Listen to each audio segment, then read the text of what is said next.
Vamos a iniciar la segunda de las comparecencias, dando la bienvenida al señor don Fernando Rey Martínez, catedrático de Derecho Constitucional de la Universidad de Valladolid.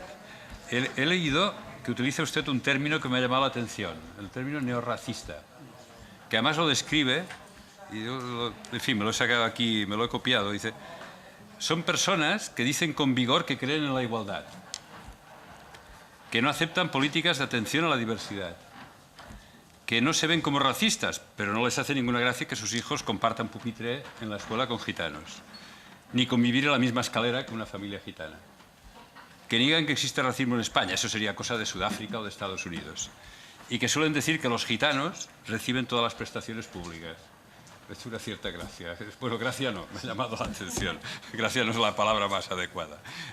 Pues bien, como usted ya sabe, tiene 20 minutos para explicarnos todo lo que crea conveniente sobre el objeto de esta comisión. Cuando usted quiera. Pues muchas gracias, señor presidente. Ya con lo que ha dicho casi me voy, porque iba a hablar de esto, de cómo es el racismo. Lo ha sintetizado perfectamente, ¿no? Buenas tardes. Es un privilegio para mí, señoría, estar esta tarde con ustedes. Me siento agradecido, pero también responsable, porque estamos aquí trabajando, ustedes políticamente y yo desde la academia, contra el virus de la desigualdad. Es una pandemia también, ¿no? Por desgracia dura más que la del COVID.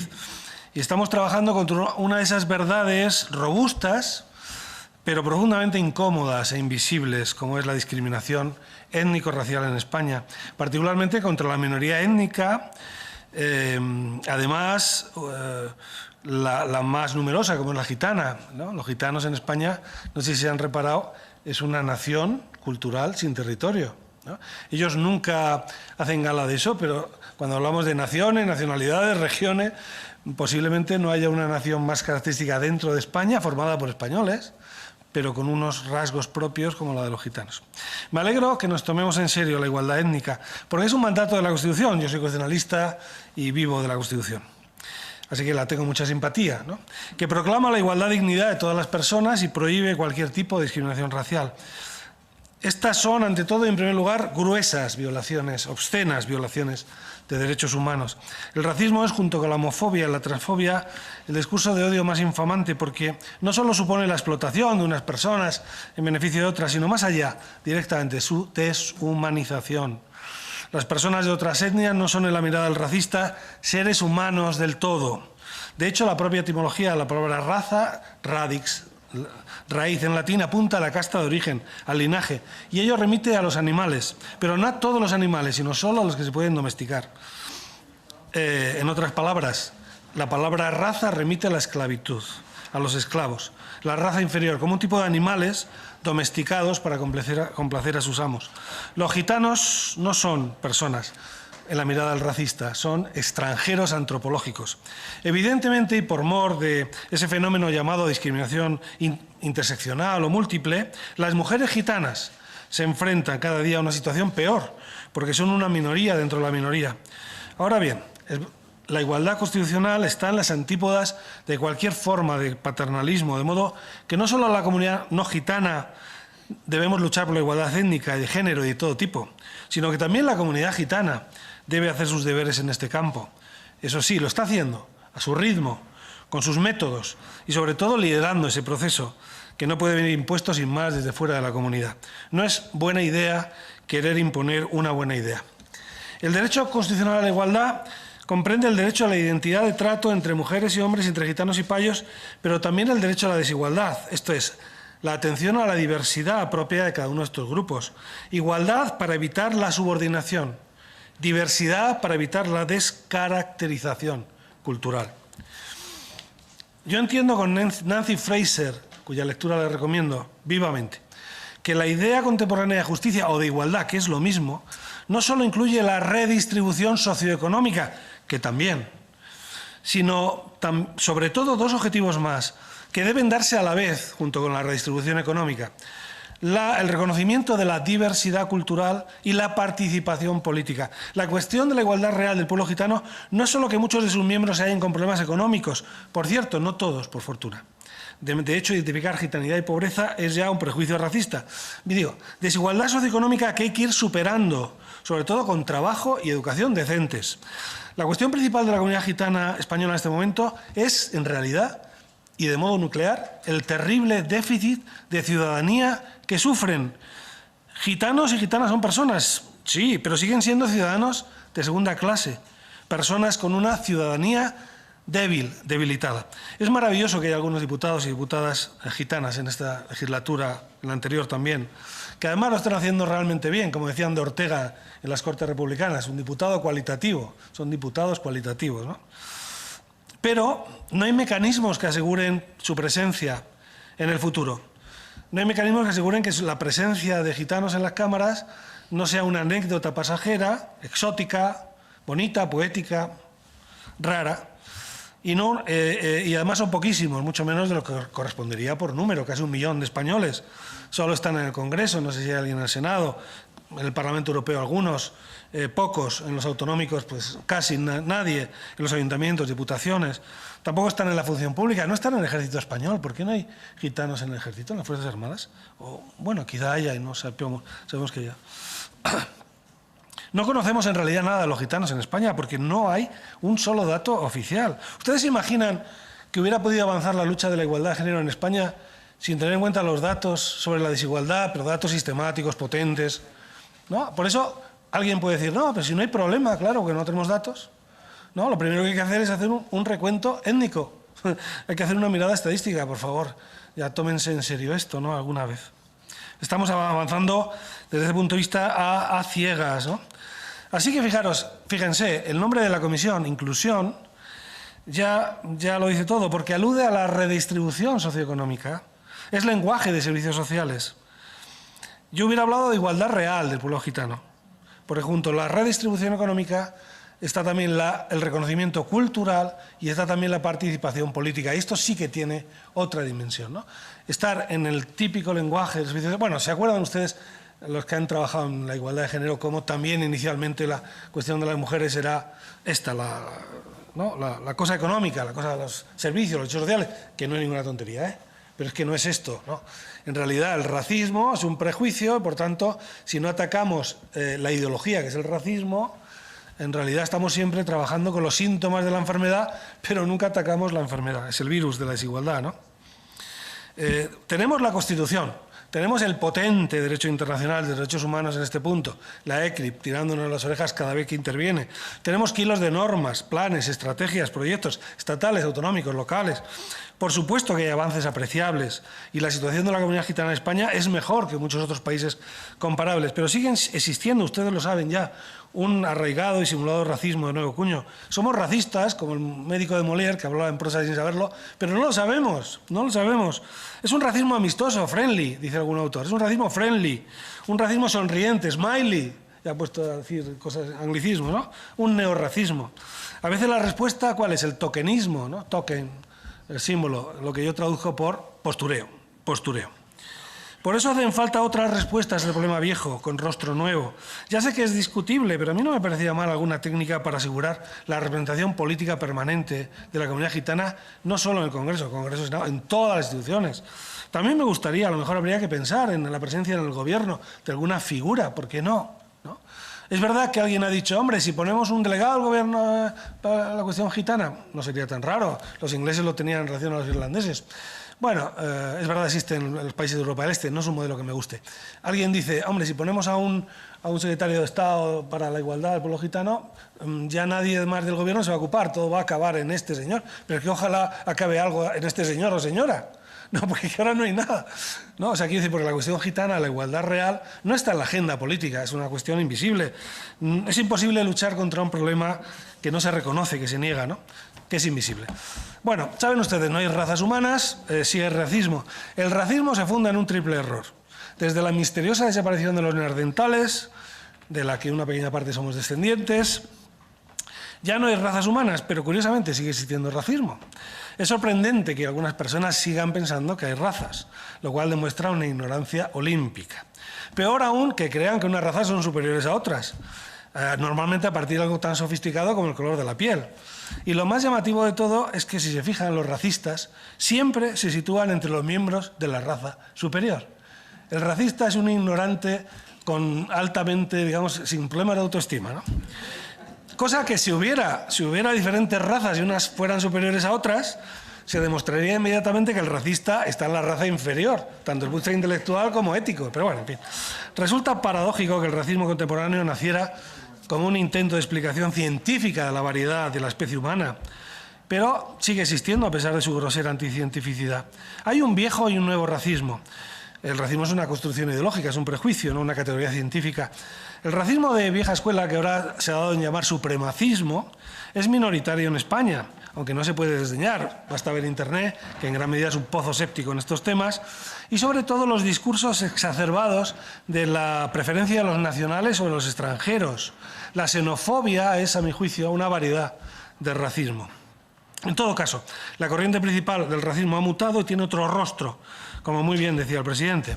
El racismo clásico, el viejo racismo, se fundaba en la vieja idea presuntamente científica de la desigualdad entre las razas. En el siglo XIX recibe un fuerte impulso doctrinal como justificación de la conquista colonial. En el siglo XIX y XX Europa se reparte toda África y toda Asia. Nosotros íbamos perdiendo toda América. Vamos un poco al revés, ¿no? Es verdad que luego ellos se mataban entre sí y nosotros nos matábamos entre nosotros. El genio español. En el siglo XIX, el viejo racismo anterior, el esclavista, se basaba en dos estrategias argumentativas: la negación de la realidad, el racismo no es racismo, y la racionalización de la realidad, tanto religiosa, la desigualdad entre razas es algo querido por Dios, como naturalista, la desigualdad racial tiene fundamentos biológicos y habría una especie de darwinismo social, ¿no? Los más fuertes sobreviven. ¿Quiénes son más fuertes? Los que conquistan. ¿Quiénes son los más débiles? Los conquistados, que además deberían dar gracias a los que conquistan porque estos les transmitan los valores de la civilización. Lo que pasa es que muchas veces los conquistados son muy desagradecidos, ¿no? Y no se dejaban fácilmente, eran muy desagradecidos. Bueno. En fin, y luego a todo esto hay que añadir la operación racista por excelencia, la proyección, que consiste en culpabilizar a la víctima de su situación. Es una racionalización conservadora, fundada en la convicción de que el mundo tiene un orden natural, justo, de modo que las personas que están abajo lo están porque se lo merecen, porque se lo han buscado ellos mismos. No habría en realidad víctimas inocentes, ahí están las oportunidades abiertas a todos, el que más corra, que más chifle capador, que dicen en mi pueblo. No hace falta decir que algunos de los mecanismos ideológicos de este viejo racismo aún perduran: la negación, la proyección, aunque se haya descartado como falso la diferencia biológica. Claro, ya con esto del ADN se ha desmantelado un poco el chiringuito ideológico, ¿no? Desde el punto de vista científico. El fenómeno preocupante en la actualidad es otro, es el racismo, el neorracismo. Ya en el año 70, 1970, dos autores norteamericanos, Shears y Kinder, empezaron a hablar de racismo simbólico. En esta nueva modalidad de racismo el lenguaje es decisivo, ya que es un racismo que no confiesa directamente su naturaleza, se refugia en sobreentendidos, suposiciones y afirmaciones implícitas. Es sutil e indirecto, lo que le reporta ventajas, como recubrirse de un aire de respetabilidad social y hacerse aceptable en el discurso político. El racismo simbólico del que hablaban estos autores se fundaba en el prejuicio contra los afroamericanos en Estados Unidos, pero se disfrazaba de la defensa del estilo de vida americano frente a ellos. Trasladado a nuestro país, los gitanos en España, los inmigrantes y la gente de mal vivir no contribuyen al desarrollo del país, sino todo lo contrario. No aportan nada socialmente valioso. Algo del flamenco, que además no es solo de ellos. Y a cambio reciben abundantísimas prestaciones públicas. Son depredadores de prestaciones públicas. Las medidas de acción o discriminación positiva hacia esta minoría son injustísimas. Se niega la existencia misma de la discriminación. Se niegan las desigualdades en el acceso a la educación, el empleo, la vivienda. Muchos piensan que las oportunidades están abiertas a todos y por igual. Y los gitanos y otras minorías tienen menos y peores trabajos porque es culpa suya. No se preparan, no les gusta trabajar, todo el mundo sabe, son vagos. El neorracismo hace compatibles sus prejuicios con una visión favorable de la igualdad de trato, de ahí el smiling discrimination. Al mismo tiempo se rechaza la discriminación, pero también los medios destinados a combatirla. La crítica a las minorías es sutil. Se utilizan las estadísticas, por ejemplo, para demostrar que el número de miembros de gitanos inmigrantes en las cárceles es desproporcionadamente mayor que el de la población mayoritaria. Se rechazan los estereotipos burdos y la discriminación descarada. Se exageran las diferencias culturales. Este racismo líquido disimula la hostilidad racial, utiliza un lenguaje políticamente correcto, en realidad, como falso. Genera una aceptación pública, tiene un público, pero un rechazo privado. Produce reacciones de evitación a la convivencia, lo que se decía. Gitano sí, pero no en mi colegio, no en mi mueble, ¿no?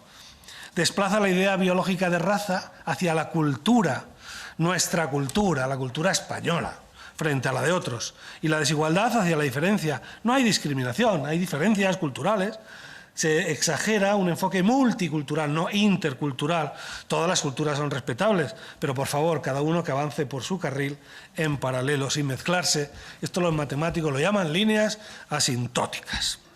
Para comprender mejor este racismo líquido, este racismo sin racistas, porque aquí en España no hay racistas, es una ideología que tenemos prohibida en nuestra dieta de ideas políticas. Nadie es racista, al revés, todos los españoles consideramos, o la mayoría, que somos el pueblo más acogedor del mundo, que como en España no se vive en ningún lado, que aquí viene todo Dios y están maravillosamente bien, ¿no?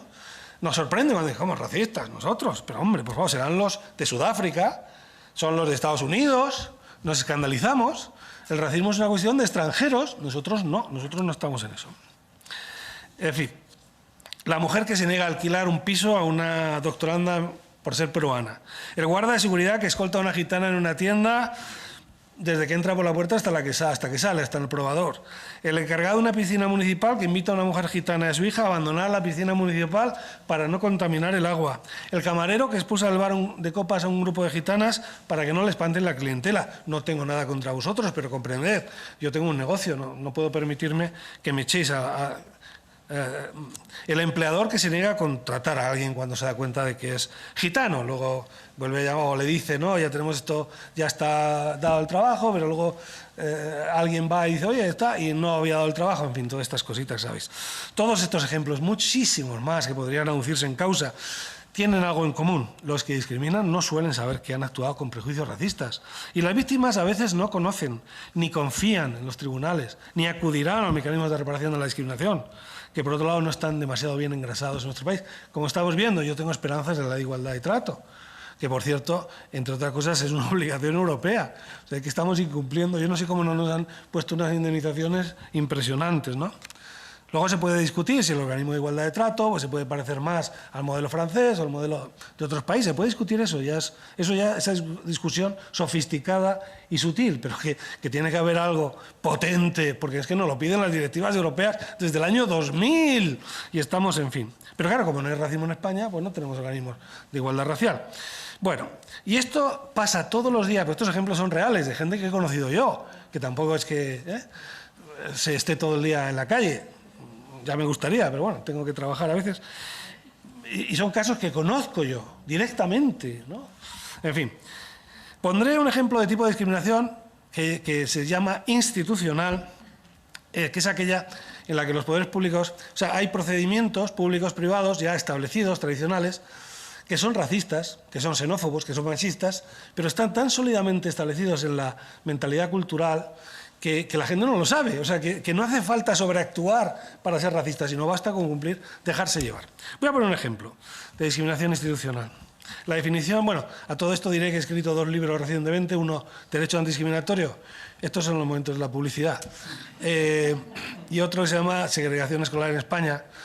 Un maestro mío, un profesor, decía, yo en realidad me casé para duplicar el número de mis lectores. O sea, a los profesores nos hace mucha ilusión que alguien nos lea. Pero bueno, pongo esta, sobre todo porque ahí pueden, lo que les debo en este diálogo tan rápido, que no puedo casi ni agradecer ni saludar, porque solo son 20 minutos, se lo pago con esos libros y por supuesto estoy a su disposición, ¿no?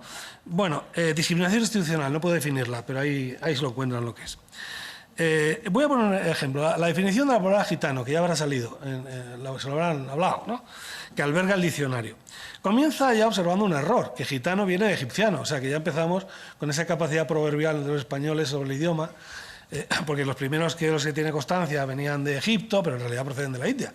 Y ya le llamamos gitano. Primer error, empezamos bien. En su primera, que es la principal acepción, el diccionario define a los gitanos como miembros de un pueblo que no es originario de España, sino de la India, que no reside solo en España, sino que está extendido por diversos países y que mantiene en gran parte un nomadismo y rasgos físicos y culturales propios. Esta definición no solo violenta la realidad, sino que se trata además de una definición que gravita sobre la idea de que los gitanos no son de los nuestros, porque vienen de lejos. Están aquí, pero también en muchos otros lugares, luego no son de aquí. no son españoles, son gente que anda por ahí. Además, se mueven constantemente. Le faltaba decir al de la RAE, en carromato, quizá, en carromato. Yo salgo por la calle y veo muchos carromatos gitanos que van ahí. Es una definición racista con matices xenófobos, porque el racismo antigitano en España es racista y xenófobo a la vez. A lo cual hay que reconocer, es verdad, la definición de la RAE es buena porque es difícil decir en tan pocas palabras tantas barbaridades. Pero incluso podríamos citar en este lado la sexta acepción. Gitano es quien tiene gracia y arte para ganarse las voluntades de otros. Suele usarse por lo común como elogio, en especial hablando de mujeres gitanas. Aquí se introduce un matiz sexista, ya porque faltaba. O sea, ya éramos racistas, pues ahora somos sexistas. Parece un halago gracioso, folclórico. ¿Qué gitana eres? Mi niña, qué gitana está, ¿no? Pero es en realidad un insulto porque evoca un engaño, una manipulación, o que sea simpática, ¿no? De hecho, la edición número 22 del diccionario definía gitanería como caricia y halago hechos con engaño, con zalamería, al modo de las gitanas. Esto lo han quitado. ¿Todas las gitanas manipulan con arte?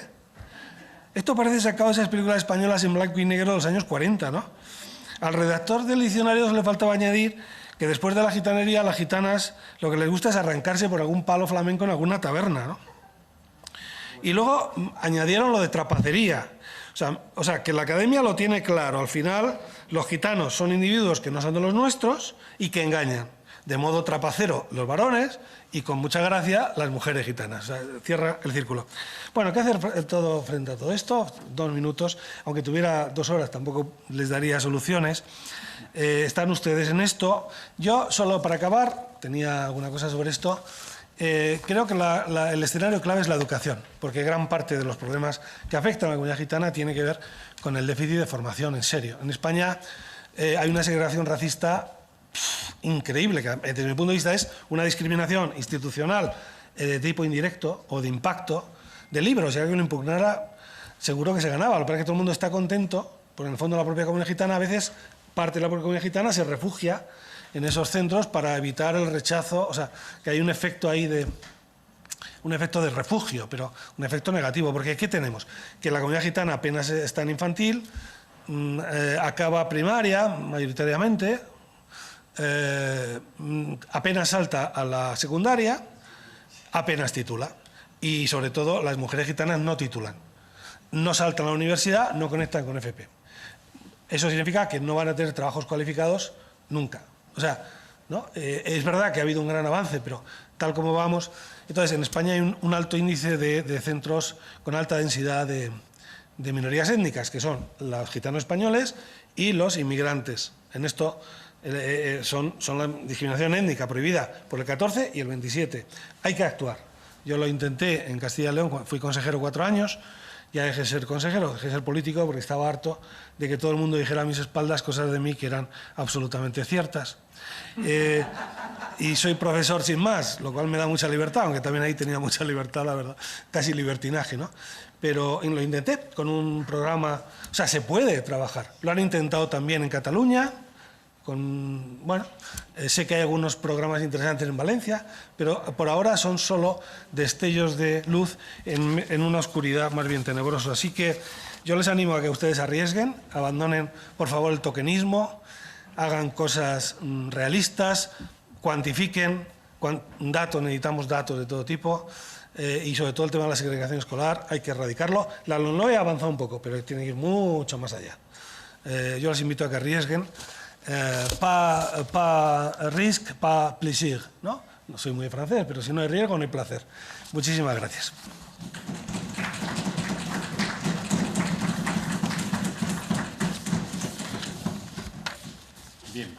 Bien, pues a continuación tienen la palabra los diferentes portavoces de los grupos parlamentarios. El primero será el Grupo Ciudadanos. Cuando quiera, Sara Jiménez tiene 4 minutos. Gracias, presidente. Apreciado señor Rey, para mí es un lujo tenerle en ese lado de la mesa por la admiración que siento cada vez que lo he escuchado como académico y cómo ha defendido desde el punto de vista de la academia, desde un punto de vista de su condición de catedrático al pueblo gitano. Creo que es una de las personas que más ha defendido en cada uno de sus escritos, de sus ponencias y de sus intervenciones, que ha logrado sonrojar al otro lado de la mesa cuando realmente se ha hablado de la verdad a la que nos enfrentamos los gitanos y las gitanas en nuestro país. Por eso sí que le quiero agradecer pues toda su labor, su trabajo y el apoyo que realmente nos ha brindado desde siempre. Es experto en distintas materias, pero me gustaría ahondar en lo último que ha empezado a exponernos, la segregación escolar, porque es una forma de discriminación estructural que realmente condiciona el futuro de los niños y las niñas gitanas. Se ha avanzado mencionándola en la Ley de Educación, pero creo que es insuficiente. A veces hay respuestas poco valientes y todo un poco se enmascara bajo ese derecho de decidir a qué lugar llevamos los padres a nuestros hijos y a nuestras hijas, pero el resultado es que en todas nuestras ciudades existen centros, como bien sabes, segregados, donde se aglutinan gitanos inmigrantes y que incluso dentro de los centros hay aulas segregadas. Me gustaría, si nos puede dar alguna pauta de si considera que lo que tenemos que empezar a hacer de una manera firme es limitar un determinado número de niños gitanos, inmigrantes o niños de condiciones socioeconómicas vulnerables en los centros. ¿Qué propuesta podríamos empezar a efectuar desde el ámbito político para empezar a trabajar de una manera seria y responsable el que a medio o largo plazo podamos acabar con esta segregación que lo que creo que nos hace es un país muchísimo más ruin? En el ámbito de la Ley de Igualdad de Trato, que usted es experto, conocedor y de los primeros que empezaron a trabajar en ella, me gustaría compartirle dos inquietudes. ¿Hacia dónde deberíamos ir? Aparte de que hemos conseguido el reto de la inclusión del antigitanismo, cosa que me parece muy bien, aparte de que finalmente pues ya la ECRI a ver si nos deja de tirar de las orejas porque tengamos un marco legal, ¿hacia dónde deberíamos ir para que realmente sea aplicable un régimen sancionador? ¿Hacia dónde deberíamos ir para que realmente haya una efectividad y no se quede en una proclama legislativa, sino que realmente a las víctimas de discriminación se les defienda? Porque al final los casos que has puesto, de los que somos conocedores en la realidad, están sin resolver. No se resuelven, nadie sanciona, nadie establece penas. Entonces al final voy a aprovechar su conocimiento para que nos pueda ilustrar de hacia dónde deberíamos ir. Y mi última cuestión tiene que ver con el reconocimiento de los gitanos y las gitanas. ¿Qué paso podríamos dar que fuese contundente para que realmente, además de la labor que estamos realizando en la actualidad, de la creación de esta subcomisión y de los avances que tenemos, realmente haya un reconocimiento real hacia el pueblo gitano? Debemos abordarlo desde un punto de vista constitucional. Dado que usted es experto en derecho constitucional, me gustaría conocer su opinión al respecto. Gracias. A continuación tiene la palabra, por parte del Grupo Republicano, su portavoz María Dantas. Cuando quiera. Muchas gracias, señor presidente. Ha sido maravilloso escucharle. De verdad, no he parado de apuntar. Seguro que será muy bueno. Muy buena su aportación para el informe final de esta subcomisión. He apuntado unas cuantas preguntas. De hecho, he cambiado preguntas que había hecho y he ido apuntando preguntas mientras usted iba hablando, ¿no? Bueno, he quitado la pregunta pues, sobre su opinión sobre el régimen sancionador y la efectividad de la aplicación de la norma, porque la compañera acaba de preguntar, con lo cual paso a la segunda. A ver, es imprescindible sensibilizar a los profesionales mediante una formación exhaustiva sobre los delitos de odio, sobre el antigitanismo, ¿no? Según su punto de vista, ¿cómo está la formación en antigitanismo, en la docencia, en la educación social, agentes de policía, fiscalía, jueces, administraciones en general en España? En base, obviamente, en lo que ha explicado usted del racismo estructural, ¿no? Porque hay un antigitanismo estructural también. Otra pregunta, y viene esta pregunta por un podcast que he escuchado esta mañana, muy bueno además, y es un caso real que una señora va a una comisaría, no sé dónde en España, pero va a una comisaría y el guardia civil, va una señora gitana a una comisaría y él le pregunta si ella está trabajando, ella le dice que no. Entonces, el señor le dice, bueno, empieza un forcejeo y tal, y dice que, bueno, yo soy policía, yo soy pobre, he conseguido estudiar y tengo un trabajo. ¿Qué le diría usted? Obviamente sabrá que estoy hablando de la famosa meritocracia y me gustaría que la desmontara usted. ¿Qué le diría usted a una persona no gitana que le dice a una mujer gitana que no trabaja porque no se esfuerza y que su hija no ha estudiado porque no ha querido? Usted ha hablado de identidad, de cultura, de igualdad. ¿Usted estaría o no de acuerdo, incluso con su especialidad en constitucionalismo, en que se puede reformar la Constitución para reconocer al pueblo gitano como un pueblo más en un Estado plurinacional y pluricultural? Ha hablado usted de tokenismo, me ha gustado muchísimo cuando ha hablado usted de tokenismo y doy fe que las 3 diputadas gitanas de este Congreso no solo tienen presencia, pero también tienen representatividad, porque nunca se ha hablado tanto del pueblo gitano como ahora. Ha hablado usted de participación política, de déficit de ciudadanía. Le pregunto, ¿usted estaría de acuerdo en implementar cuotas étnico-raciales para garantizar la participación en los espacios de toma de decisión, sea en lo público, sea en lo privado? Lo digo, pregunto a muchos comparecientes. Lo digo porque en Brasil, yo también soy brasileña, y esto ha resuelto el tema de la participación, ¿no?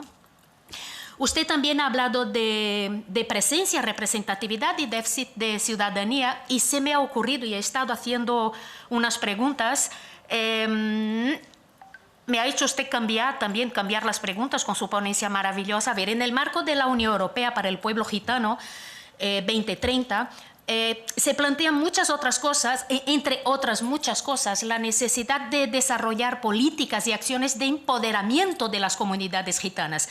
Sabrá que estoy hablando de participación activa, sujeto político, ¿no?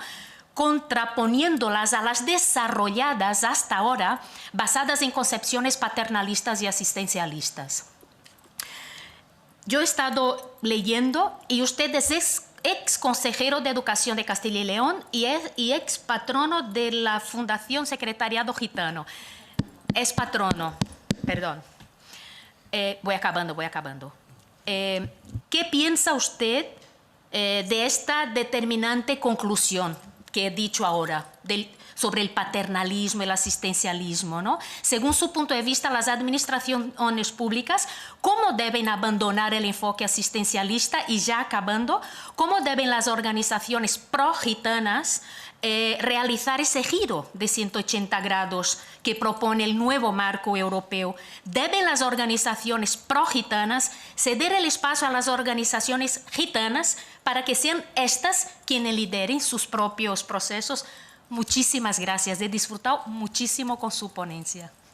A continuación tiene la palabra, por parte del Grupo Parlamentario Confederal de Unidas Podemos, en Común Podem, Galicia en Común, su portavoz Ismael Cortés. Cuando quiera. Gracias, presidente. Bienvenido a esta comisión, señor Rey. Yo había seguido su trabajo anteriormente, en la época en que me dedicaba a la investigación, análisis político y cultural, especialmente los conceptos que usted desarrolló ya en vanguardia, ¿no?, con lo que hacían otros investigadores como Etienne Balibar, la idea de racismo sin raza, racismo líquido, etcétera. Pero, si me permiten la expresión castiza, coger el toro por los cuernos, usted ha hablado aquí de 2 cuestiones: reconocimiento y participación. Yo ya pregunté sobre esto en la primera sesión de esta subcomisión, no sé si tuvo usted oportunidad de verla, pero no tuve mucha fortuna, probaré de nuevo. Usted ha hablado de nacionalidad histórica y cultural, y con ese encaje nuestra Constitución daría habilitación a introducir precisamente la nación gitana. Pero sabemos que este es un debate complejo. Ahí tenemos la sentencia del Tribunal Constitucional en 2010 sobre el Estatut de Cataluña. Es decir, es un debate de los más complejos, me atrevería a decir. Ahora tenemos también una líder que se sitúa en posiciones preconstitucionales y está optando por eliminar la distinción entre regiones y nacionalidades, situándose en un rumbo que es cualquier cosa menos liberal. En el debate precisamente constitucional hubo dos posturas que yo claramente enfrentadas. Por un lado, la de Peces Barba. Yo estuve un año investigando precisamente en el instituto que ahora se llama Peces Barba de la Carlos III, su concepción de España como nación de naciones, y la otra era la clásica concepción de Fraga, ¿no? Si me permite usted, voy a leer cuál era resumidamente esa posición que tenía Fraga. Decía: el concepto de nación no puede acuñar a voluntad. No basta una pluralidad lingüística, étnica o administrativa. Solo la suma de un gran territorio compacto, de tradición cultural común y con proyección universal, una viabilidad económica, una organización política global probada por siglos de historia, solo eso constituye una nación. Y el término de nación y nacionalidad no es lo mismo. Si teniendo en cuenta toda esta complejidad, ¿no?, con la que nos encontramos y que ha seguido latente desde el 78, por eso yo en la primera sesión ya daba ese salto en el tiempo. Si ahora tuviéramos que abrir el melón de la Constitución, pregunta directa para usted: ¿cómo, a través de qué mecanismo jurídico se introduciría la nacionalidad gitana en el título 8 de la Constitución, artículo 143, teniendo el privilegio de que es usted un catedrático en Derecho Constitucional? La segunda cuestión tiene que ver con los mecanismos de participación política en espacios de representación más allá del tejido asociativo, que yo creo que ha sido todo un éxito. El germen del 78 hizo proliferar una serie de asociaciones gitanas repartidas por todo el territorio, pero esa proliferación asociativa no ha tenido una traducción en fuerza política, ¿no? El hecho de que estemos aquí 3 personas gitanas, usted lo ha mencionado, es una anomalía si lo comparamos con la representación en comunidades autónomas y ayuntamientos. Por lo tanto, ¿qué mecanismo, no? Yo no parto de apriorismo si es este o el otro, para eso le tenemos a ustedes y me gustaría saber cómo se podría lograr eso de manera efectiva. Respecto a la gobernanza, misma pregunta, pero en el Poder Ejecutivo. ¿Cuál sería el mecanismo de participación, no solamente en poderes representativos, sino en los poderes ejecutivos, que a día de hoy la representación brilla por su ausencia? Y la última cuestión, ya más vinculada al mundo universitario, que tiene que ver con la participación del pueblo gitano o de la ciudadanía gitana en la ciencia. Sabemos que la ciencia en la sociedad del conocimiento es una fuerza de producción económica, no cabe duda, pero también es una fuerza socializadora y democratizadora. Por lo tanto, en esos procesos de recopilación de datos, formulación de hipótesis, generación de marcos de acción, ¿cómo se podría contar de una manera amplia, más allá, de nuevo, del tejido asociativo, que es imprescindible, pero que yo creo que ese marco se debe trascender, igual que ha sucedido con otros movimientos? ¿Cómo concibe usted este tipo de participación de la ciudadanía gitana en la ciencia? Muchas gracias. Bien. A continuación tiene la palabra por parte del Grupo Parlamentario Vox su portavoz, Raya Romero. Cuando quiera. Muchas gracias, señor presidente. Buenas tardes, señor Rey. Nos ha hecho aquí un despliegue sobre su conocimiento sobre las diferentes acepciones que tiene la palabra gitano en la RAE, y seguramente que, siendo catedrático, ha tenido usted también la deferencia de buscar lo que significa payo en la RAE, según la RAE. Pues yo se lo voy a decir. Payo es la palabra que utilizan las personas gitanas para referirse a los que no son gitanos. Pues tenemos que no es de raza gitana, que es ignorante y rudo, que tiene poca educación o escasa formación cultural y que no sabe comportarse con elegancia y buenos modales en público. Eso en la RAE también. Entonces, bueno, pues no es la primera vez que busco el significado de payo, porque tampoco es la primera vez que oigo el discurso que usted ha tenido en esta comparecencia también a otros compañeros de la subcomisión. Ya quería preguntarle, en su calidad de presidente que fue del Consejo para la Promoción de la Igualdad de Trato y No Discriminación de las Personas por su origen racial o étnico, quería preguntarle directamente si considera usted que España es un país racista.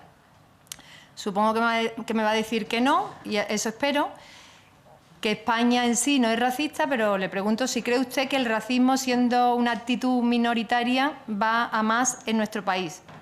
Le pregunto si de verdad se producen tantos ataques discriminatorios contra las personas de otras razas o etnias que se justifica como para que se justifique la existencia de ese Consejo para la Promoción de la Igualdad en el seno del Ministerio de Igualdad. También querría hacerle otra pregunta que también la he hecho a otros comparecientes, aunque hasta ahora nadie me había respondido y usted sí es verdad que ha aludido un poco a esta cuestión. Yo quería preguntarle si hay alguna diferencia entre las categorías de racial y de étnico. Por la forma de nombrar el organismo al que usted presidió, da la impresión de que sí, de que son conceptos distintos porque no tiene sentido poner dos sinónimos separados por la disyuntiva o.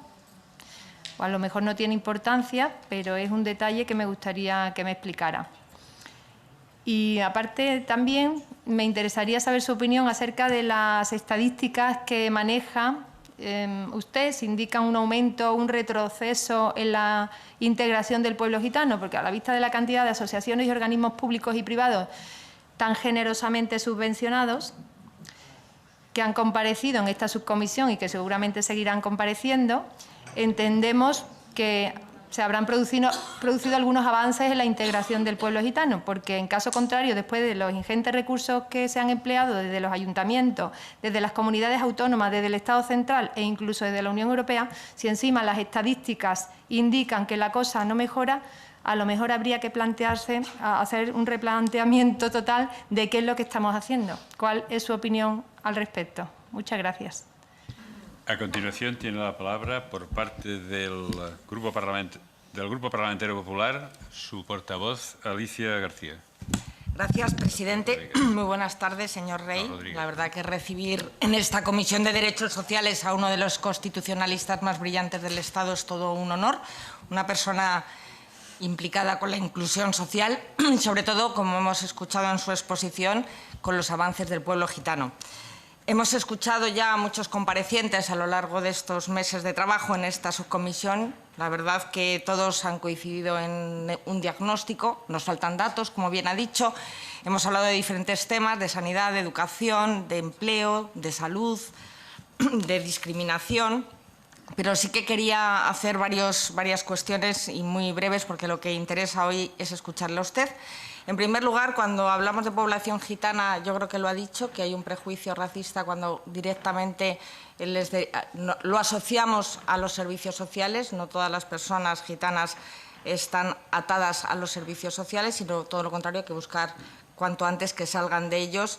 Y la verdad que hay que tener una visión mucho más amplia de todo esto. Pero el tema que quería abordar, porque me consta y además ha escrito un libro, como ha dicho, es el tema de la segregación escolar. En España usted fue el promotor de incluir la historia gitana en los colegios en Castilla y León. Fue la primera comunidad en hacerlo y eso fue una experiencia bastante positiva y puso a Castilla y León como pionera en esta cuestión. También impulsó diferentes iniciativas, sobre todo para combatir la segregación escolar, y me gustaría que, si puede, pues profundice en esta iniciativa y si han tenido resultados la revisión de los mecanismos de escolarización o si es posible aumentar la calidad de los centros segregados con más medios y personal. Como he dicho, es autor del libro, ha venido a hablar de su libro porque la verdad que es interesante, habla desde un enfoque de derechos fundamentales, desde el ámbito socioeconómico, la discapacidad, la etnia y el género, derechos reconocidos todos ellos en la Constitución, habla de una verdad incómoda, refiriéndose precisamente a la segregación escolar en España, habla de un nuevo concepto, la educación inclusiva, y me gustaría, si puede, que amplíe a qué se refiere cuando habla de la segregación como discriminación en su dimensión grupal en el ámbito educativo. Habla también de segregación escolar, y aquí lo ha dicho, como discriminación sistemática e institucional, y le pregunto cómo podemos demandar al Gobierno una corrección de estas discriminaciones, cómo se puede paliar esta situación y avanzar hacia un modelo inclusivo de educación, qué derechos se están vulnerando y qué podemos pedir al Estado para que cumpla sus obligaciones constitucionales. Muchas gracias. A continuación tiene la palabra, por parte del Grupo Parlamentario Socialista, su portavoz en esta ocasión, el señor Julio del Valle.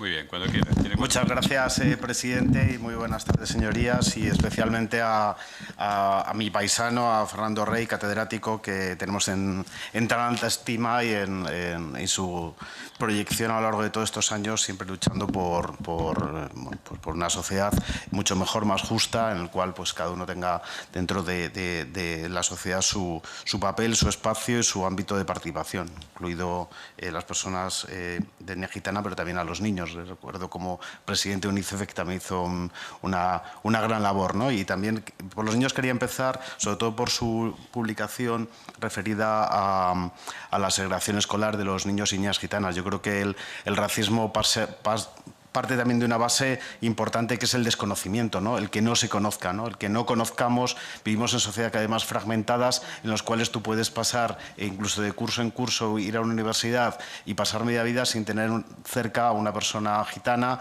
o una persona discapacitada o una persona de origen inmigrante. Y yo creo que ese problema de vivir en sociedades tan fragmentadas que no solo hacen las redes, los algoritmos, nuestra propia vida nos genera nuestros propios algoritmos alrededor y pueden pasar años y años sin tener esas personas que dan esa riqueza a nuestro país y a todos nosotros a nivel personal, y nos rompe tantos estereotipos también el compartir tiempo con personas que no son iguales a nosotros. Todos somos muy diferentes porque cada uno tenemos una especificidad, pero sí que hay especificidades que por el racismo, por la xenofobia, por el antisemitismo, por el odio a las personas con una orientación sexual diferentes, pues tienen una peor ventaja a la hora de participar en la sociedad. Entonces yo creo que quería hacerle alguna pregunta relacionada con eso, el cómo impulsamos más esos mecanismos de integración entre los propios chavales, que se conozcan más y conozcan más a sus congéneres, en este caso a los niños y a las niñas gitanas, porque vemos que hay, desgraciadamente, muchas bolsas dentro del... especialmente la educación pública, porque también esto es algo que hay que mirar. No sé si todos los niños y niñas gitanos acceden igual a la educación pública que a la educación concertada. Y eso también es un elemento que está sobre la mesa, ¿no? Porque está la libertad de los padres a la hora de coger el centro, pero también muchas veces el centro es el que escoge a los propios chavales. Eso yo creo que también formaba parte del informe que usted hizo dentro de una publicación. Luego también me gustaría también hablar un poquito del tema de la participación política y todos los elementos de ciudadanía. El ser ciudadano también es ser representante, y ese ámbito de la representación, del poder, en el cual todos vemos que alguien tiene esa representación, ese poder, también nos hace a todos más iguales. Y como han comentado otros compañeros que me han antecedido en el uso de la palabra, me gustaría saber... ¿en qué manera, yo no sé si estamos en el momento de las cuotas o no estamos en el momento de las cuotas, o en qué manera, cómo podemos incluir elementos de representación a todos los niveles? Aquí tenemos a tres grandes compañeros, a Ismael, a Sara y a Beatriz. No es una realidad muy común dentro de las comunidades autónomas y quizás tampoco de los ayuntamientos, y es verdad que al final es un pueblo que al no tener un territorio concreto, que es lógicamente toda España, es verdad que su lengua ha quedado más mermada que si hubiese sido una persona, no sé, si en vez de...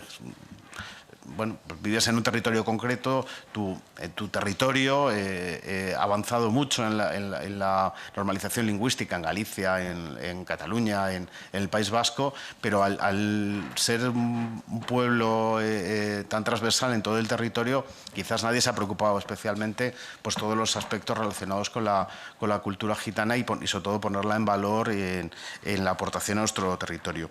Y por último, bueno, pues que sí que quería comentar el tema de los datos. Yo creo que el tener datos es importantísimo para cualquier política pública. Yo creo que esto es un debe que tenemos todos, el tener datos para poder hacer discriminaciones positivas en las políticas públicas que se hagan. Nada más, muchas gracias.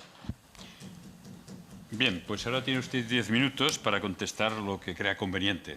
Ya le he dicho que si quiere contestar alguna cosa por escrito, hacernos llegar lo que sea, lo haremos llegar a todos los miembros de la comisión, cuando quiera. Muchas gracias, señor presidente. Voy a ir rápido. Muchas gracias por las intervenciones que encuentro muy amables y muy inteligentes. Bueno, soy yo el que admiro a Sara Jiménez, a Ismael, a Beatriz, ¿no? Creo que formáis parte de una generación de la comunidad gitana de vanguardia, que estáis abriendo camino junto con otros que no están aquí, que conocemos, y me parece que estáis cambiando la faz de la tierra, ¿no? No todo el mundo lo conoce, a veces ni siquiera la propia comunidad, pero soy yo el que os admiro muchísimo. Sobre la segregación escolar, evidentemente, este es el lío, ¿no? Hay varias preguntas sobre esto. A ver, hay dudas sobre si deben existir o no centros de niños y de niñas separados, ¿no? Hay dudas, y hay dudas sobre si deben ser financiados públicamente a través de un concierto. Hay una sentencia del Constitucional, sabéis lo que ha habido, cambio legislativo en un sentido, en otro, impugnaciones. Desde mi punto de vista, que haya diferencia de género en las aulas no es segregación, porque la idea de segregación significa separación física, pero también un detrimento de la calidad de un grupo frente al otro. O sea, no está demostrado que las chicas que estudian sola tengan menor calidad de educación. Pero yo creo que no es educación inclusiva. O sea, yo creo que no está en el paradigma de la educación constitucional. La educación inclusiva es que el aula refleje como un espejo la variedad de la riqueza, la pluralidad de la sociedad, de tal manera que los niños socialicen, ¿no? Y esto es un valor junto a lo que ellos aprenden en el colegio, ¿no? Por eso, digamos, hay dudas sobre si deben ser o no. Bien, pero es curioso este debate tan rico, tan potente, contrasta con el hecho de que existen en España centros educativos, muchísimos, de primaria, secundaria, por desgracia menos, porque no llegan casi a la secundaria, que son a lo mejor 100% niños gitanos, o 40, 50, 60%, 70%. Hay mucha más proporción de niños y niñas gitanas en el centro escolar que en el barrio, porque uno puede decir, efectivamente hay colegios segregados, porque hay barrios segregados étnicamente, claro, pero es que la segregación escolar suele ser mayor. De hecho, muchas familias gitanas, las que sí que están implicadas en que sus hijos estudien, porque efectivamente que los hijos estudien o no depende en gran medida de la propia comunidad gitana. O sea, por eso hace falta una mediación cultural, un trabajo y un liderazgo de la propia comunidad gitana. O sea, esto no es llegar hoy y decir, ahora vamos a hacerlo así y se ha arreglado. No. Por ejemplo, hace falta maestros gitanos. O sea, hay incluso asociaciones de enseñantes con gitanos, pero ya casi no hay. Había una en Castilla y León, se jubiló, yo no llegué ni a conocerla. Había una que era mítica, una maestra maravillosa, pero claro, o sea, eso impide que los niños gitanos, las niñas gitanas, muchas veces se identifiquen emocionalmente ni con la escuela ni con lo que se transmite. Antes, desde que entraban a los 3 años hasta que salían a los 20 y tantos, ni una sola mención al pueblo gitano, como si no existieran. Llevan 1 millón de españoles, fíjate la tradición. Cuando queremos mostrar a España que es España a un extranjero, casi todo lo ves y dice, coño, si es todo gitano, ¿no? O sea, y sin embargo no está la historia, la cultura del pueblo gitano. La adhesión emocional de los niños es inexistente, ¿no? O sea, entonces, tenemos muchos colegios e institutos. Ahora bien, ¿qué pasa? Que las comunidades autónomas nadie dice cuántos tiene. ¿Por qué no lo dicen? Porque es una verdad incómoda, y segundo, porque nadie recibe, la administración educativa no toma constancia del origen étnico de las personas. Se supone que es para proteger los datos, el dato étnico es un dato sensible. Protección de datos, que ni siquiera está configurado como un derecho fundamental, como si lo está tan robustamente, como si está la prohibición de discriminación racial 14 con el derecho a la educación del 27, ¿no? Y leídos conjuntamente. ¿Por qué? Porque además la pobreza se hereda, lo único que le evita es la educación. O sea, tú tienes una escuela inclusiva, tú tienes una sociedad inclusiva, tienes una escuela segregada, tienes una sociedad segregada ahora y para los próximos 80 años. Eso es lo que estamos, ¿no? Pero bueno, nadie pregunta a un niño, ¿tú eres gitano o no eres gitano? Entonces, estamos sobre esa ficción, el sobreentendido, ¿no? Aquí no pasa nada. Claro, lo tratas, ese colegio, como si fuera un colegio normal. Todavía esos restos de jacobinismo que tenemos en España, de tratar de modo idéntico, pero claro, situaciones que son de hecho muy diferentes. Entonces, claro, ¿qué ocurre? Que tú provees de profesores, pues el método de provisión de profesores es normal, al que le toca por puntos, por tal. Esto es un desastre. O sea, para la educación de calidad de los pueblos gitanos es, primero, que no haya una proporción de niños gitanos en el colegio superior al del barrio. Y por tanto hay que poner por tanto hay que preguntar a los niños si son o no gitanos, claro. Esto no se escandaliza. Podríamos trabajar con niños con discapacidad si no le dices, oye, tú eres ciego, tú eres sordo, tú eres un TDAH. ¿A alguien le escandaliza que un niño diga, no, yo soy un TDAH? Me tienen que tratar como un TDAH, claro.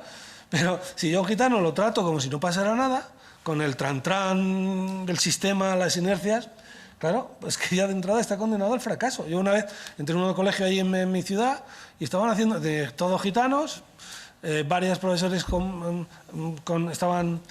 habían explotado emocional psicológicamente, me lloraron en el hombro y estaban haciendo un seminario sobre el triptongo. Yo no sabía ni que hubiera triptongos. Yo ya me parecía que el triptongo es un lujo y un exceso, pero el triptongo, claro, niños de primaria. Digo, o sea, estamos en un clima escolar horrible. O sea, no quiero decir que todos los colegios así, algunos tienen un clima estupendo, pero no aprenden casi nada. Entonces, primero, hay que evitar que se forme el gueto. Primero. Y para eso hay que poner un porcentaje. Segundo, es verdad, tenemos las administraciones tienen que decir, oye, tenemos tantos colegios así. Nadie lo dice. Como no tenemos el dato, claro, ¿cómo vamos a actuar contra algo que no tenemos? Cuando ya tenemos, como no podemos llevar a todos los niños y distribuirlos, vamos a distribuir, esta juerga no es posible, hay que tratar esto de modo diferente. ¿Cómo? Con un equipo de profesores ad hoc. El nombramiento del profesor ad hoc tiene que ser diferente al de la profesión normal. Tiene que ser un equipo de profesores que vayan con un método, o sea, con un proyecto por varios años. No puede haber interinos ahí que cada año vayan cambiando. Claro, se queman todos. Tiene que haber recursos de no sé qué, extraescolares, tiene que haber un trabajo con las familias. O sea, es todo un ecosistema, o sea, toda una metodología, ¿no? Y solo así, y haciéndolo en serio y durante muchos años, luego conectando con la FP, es clave conectar con la FP. Es clave acciones positivas para conectar con la universidad, con la ciencia, que decía Esmer, es fundamental. Hay que hacer acciones positivas, porque con el sistema que tenemos, los gitanos ni llegan ni van a llegar a un sistema científico o lo van a hacer con unas dificultades extraordinarias. Necesitamos incentivos adicionales a los que ya existen. Esto se llama acciones positivas, que es el ADN del Estado social, un trato diferente, favorable a personas que de hecho están en una situación de desventaja. Bueno, eso es el Estado social. Artículo 1.1. España se constituye en Estado social, democrático y de derecho que propugna como moral superior al ordenamiento jurídico la libertad, la igualdad, justicia, que la justicia es la libertad y igualdad, y el pluralismo político. Diríamos el social también. Esto, bueno, en fin, no me detendré mucho en esto. En la Constitución, que alguien habéis dicho, claro que la Constitución... A ver, en España no reformamos constituciones. Ya lo sabéis. En la historia tenemos una impotencia reformandi. O sea, todas las constituciones nacen previo asesinato del anterior. Es una desgracia porque no logramos tener se nos agota el consenso, se nos agota. Llegamos a un puntito y luego, bueno, salvo esta del 78, además, todas eran constituciones que se imponían a la otra parte de la... O sea, un desastre. Si alguna vez logramos reformar, ojalá, fuéramos un país democrático normal, como todos los países reforman sus constituciones. Pero, hombre, ¿cómo no? Claro, si fuéramos normales, reformaríamos la Constitución. En ese caso, claro que hay que hacer una alusión expresa al pueblo gitano, a la justicia, a las relaciones, a ciertas cosas, claro que sí. A ver, nación... Yo no, en el título octavo no, porque se refiere al territorio. No es una nación cultural. El pueblo gitano, lo sabes mejor que yo, tampoco se ve como una nación. Ellos, o sea, os gusta llamaros pueblo gitano o comunidad gitana. El pueblo gitano, la comunidad gitana, porque claro, eso tendría que ser muy pactado con... Tiene que tener un reconocimiento de su diversidad cultural y una mención de su igualdad de trato, etc. ¿Sabéis? Hay una tesis doctoral de Diego Luis que habla del estatuto constitucional y legal del pueblo gitano que podría afectar a muchos ámbitos. Yo estoy de acuerdo con esa tesis, básicamente porque yo la dirigí. Bueno, pero aparte que no lo hubiera dirigido, a veces dirijo tesis, no estoy de acuerdo con el doctor, porque es más listo que yo, se me va. Y aprendo y me sorprendo, pero en este caso es que estoy bastante de acuerdo. Claro que hay que establecer mecanismos de participación, de presencia de gitanos en la política, porque por sí sola no va a darse.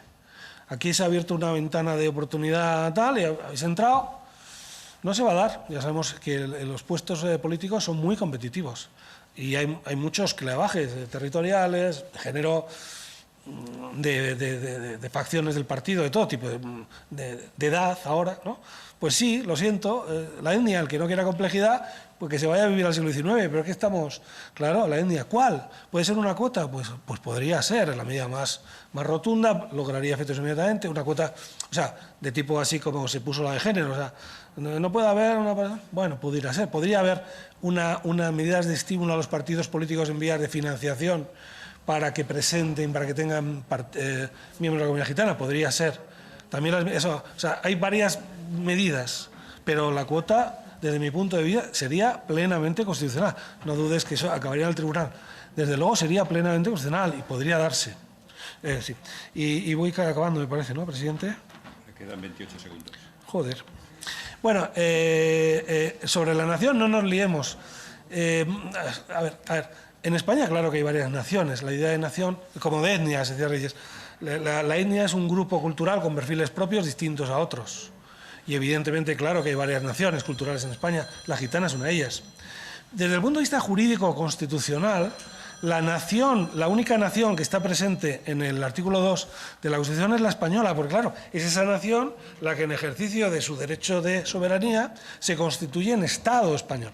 O sea, un Estado tiene un sustrato nacional, que es el español. No puede ser que es el complejo, ¿no? O sea, no hay duda. O sea, nación, jurídico-constitucionalmente, la española. Nacionalidades, claro, ¿y por qué no? ¿Por qué no el pueblo gitano? De igual manera, cuando hablan de la lengua, en el artículo 3, que habla de gallego, de catalán, ¿y por qué no la de los sordos? ¿No? O sea, eso el constituyente no lo pensó, pero claro, la gente que habla con lenguaje de signos, esa también es una lengua, ¿no? O sea, la realidad luego es digamos, la norma más inteligente que su autor, ¿no? Y eso ojalá pudiera darse. Yo siento que no he contestado nada, lo siento muchísimo, pero es que me he comido todo el tiempo. Y bueno, sí, lo de Payo, en realidad, querida Reyes, lo de Payo tiene una historia más común. Como este grupo de gitanos que venían de Egipto entran por Barcelona hacia hacer el Camino de Santiago en el siglo XV, la gente que estaban aquí les llamaron gitanos porque venían de Egipto, egipcianos, aunque originalmente es de la región del Punjab y tal, en la India. Pero es que ellos, los gitanos, cuando llegaron, vieron a los locales y como estaban en la zona de Cataluña, que es los campesinos payeses, entonces es curioso esta mezcla maravillosa, ¿no? La realidad es mestiza, o sea, en general hay muy pocas purezas en casi nada, ¿no? Estamos entreverados de unas maneras increíbles.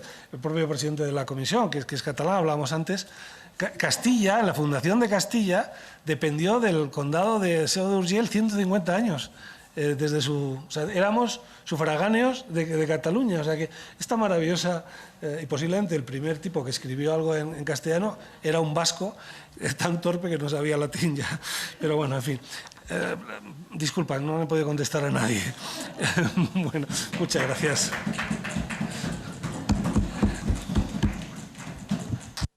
Bien, pues en nombre de la comisión le agradezco mucho su presencia, sus explicaciones y estoy convencido que los grupos parlamentarios las tendrán muy en cuenta. Muchas gracias. Muy bien.